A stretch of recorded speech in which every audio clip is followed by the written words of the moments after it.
नाही, हा सगळा मानभावीपणा आहे, ही सगळी नौटंकी आहे.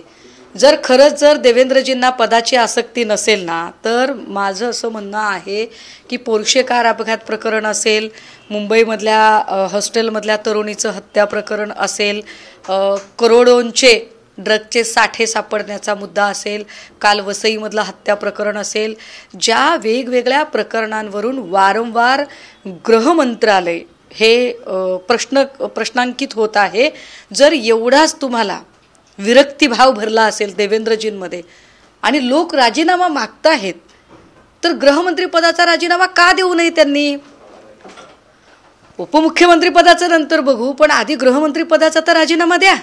त्यामुळे ही जी नौटंकी आहे की नाही मला मोकळं करा वगैरे, त्यांना काही मोकळं व्हायचं नाही, काही नाही. ते एक प्रेशर टॅक्टिक्स करण्याचा प्रयत्न करत आहेत की असं या पद्धतीचे मेसेजेस केल्यानंतर एक संदेश आपल्या समर्थकांपर्यंत पोहोचवल्यानंतर समर्थक काही दबावाचं राजकारण निर्माण करू शकतील का आणि केंद्रीय नेतृत्वावर दबाव आणण्याचा प्रयत्न.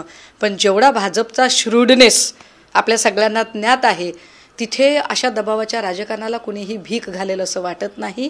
आणि त्यामुळे देवेंद्रजींचं दबावाचं राजकारण नाही चालणार.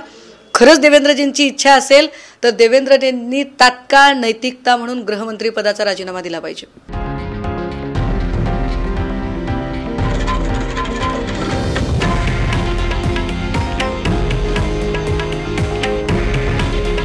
हे आहे देशातील नंबर 1 न्यूज नेटवर्क आणि आपण पाहत आहात TV9 मराठी.